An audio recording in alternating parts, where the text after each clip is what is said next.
બિશ્નોઈ ગેંગનો એક સાગરીત ગુજરાત પોલીસના એક કર્મચારીનું ગળું દબાવી અને કસ્ટડીમાંથી ભાગવાનો પ્રયાસ કરે છે. ત્યારબાદ તેની ઉપર ફાયરિંગ કરવામાં આવે છે. શું છે સમગ્ર મામલો વિગતે ચર્ચા કરીશું.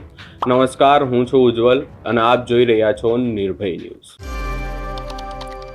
બિશ્નોઈ ગેંગના સાગરીત અને લિકર કિંગ જેને કહેવાય છે એવા અશોક બિશ્નોઈને ગુજરાત પોલીસ આસામથી પકડીને લાવે છે.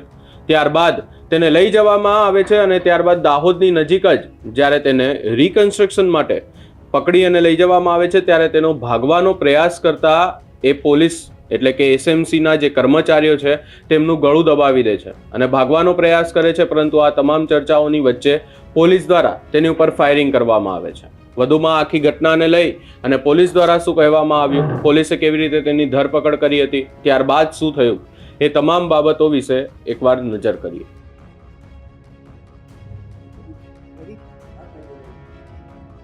29/12/2025 રોજ આશરે રાતે 2 વાગે આસામના દિસપુર પોલીસ સ્ટેશન ગુવાહાટી જિલ્લામાંથી એસએમસીની ટીમો દ્વારા આરોપી અશોક પૂર્ણારામ બિશ્નોઈની ધરપકડ કરવામાં આવી.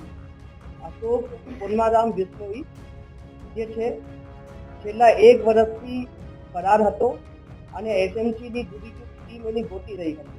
હાલ જે છે એસપી એસએમસી દ્વારા ટેકનિકલ ઇન્ટેલિજન્સ કલેક્ટ કરવામાં આવેલી અને ટેકનિકલ ઇન્ટેલિજન્સ આધારે જે નંબર મળેલા એ નંબર જે છે લોકેટ થયા આસામમાં, જેના કારણે 2 પીએસઆઈઓને એસએમસીના 2 પીએસઆઈઓને ત્યાંથી ગુવાહાટી ખાતે મોકલવામાં આવેલું. આ 2 પીએસઆઈઓનું નામ છે કેડી રવિયા એન્ડ પીએલ જાડેજા. અને ત્યાં જે છે ગુવાહાટી ખાતે હોટલ ફેલિસિયો છે, ત્યાં હોટલ ફેલિસિયોમાં જે છે અશોક પૂર્ણારામ બિશ્નોઈ પોતા આઈડેન્ટિટી કાર્ડ આપીને રોકાયા હતા. તો ત્યાંથી કોઈ ધરપકડ અને સાથે 2 અન્ય ઇસમોની ને એસએમસી ખાતે પૂછપરછ માટે લાવવામાં આવેલા છે. હવે છે અશોક પૂર્ણારામ બિશ્નોઈ જે છે આ મૂળ જે છે આ ચિતલવાના જાલોરના રહેવાસી છે અને એના જૂના અગાઉના ગુનાહિત ઇતિહાસ ધરાવે છે અને એસએમસી ખાતે દાખલ થયેલ ગુસ્તી ટોકના મુખ્ય આરોપી છે. જે આઈએમએફએલની આંતરરાજ્ય ગેરકાયદેસર હેરાફેરી થાય છે એ હેરાફેરી જે ટોળકી કરતી હોય, જે ઓર્ગેનાઇઝ ક્રાઇમ સિન્ડિકેટ છે કે ગુનો આચરતી ટોળકી છે, આ ગુનો આચરતી ટોળકીનો લીડર છે અને આ ગેંગના મુખ્ય સાગરીત છે.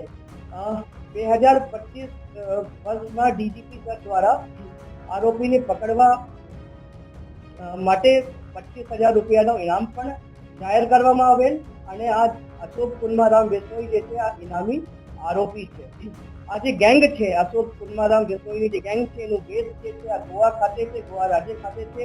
ત્યાંથી તેઓ એના ગેંગના સાગરીતો સાથે મળી નકલી શરાબ, हल्की गुणवत्ता वाली दारू, खोटा बैच नंबर के खोटी मैन्युफैक्चरिंग डिटेल જે બોટલો ઉપર લખેલી હોય એવી દારૂ અને પોલીસની પકડથી બચવા હેતુસર ખોટા નંબર પ્લેટ વાળી ગાડીઓ, ખોટા ઇન્જન ચેસિસ નંબર વાળી ગાડીઓ અને ખોટી બિલ્ટી લઈને આ લોકો જે છે ગુજરાત રાજ્યમાં આઈએમએફએલનું પરિવહન કરાવતા હતા.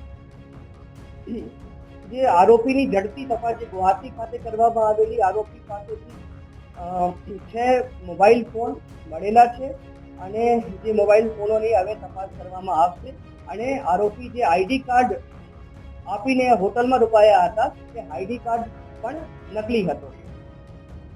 હવે આરોપી જે છે શરૂઆતથી જ્યારથી આરોપીની ધરપકડ કરવામાં આવી, આરોપી જે છે આ જે અરેસ્ટિંગ ટીમ છે એના અધિકારીઓ છે એના સાથે સહયોગ નથી કરતા હતા, જેથી એસએમસી પોલીસ સ્ટેશનના એડમિન પીઆઈ આરજી ખાટ તે એની ટીમ સાથે રવાના કરવામાં આવેલું, જેથી કે અરેસ્ટિંગ ટીમ ને એક્સપેલ કરવાના હેતુસર આ જે 2 ટીમ છે આ યુપીના લખનઉ આજુબાજુ જે છે એકબીજા સાથે ભેગી થઈ અને ત્યાંથી જે છે આજે 2 ટીમો આરોપીને લઈને આગળ ગુજરાતની હદમાં પ્રવેશ કર્યો.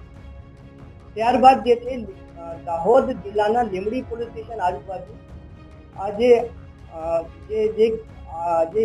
ગાડી હતી આ ગાડી છે સ્કોર્પિયો એન એનું જે પાસિંગ નંબર છે DJ09 DG2436 છે.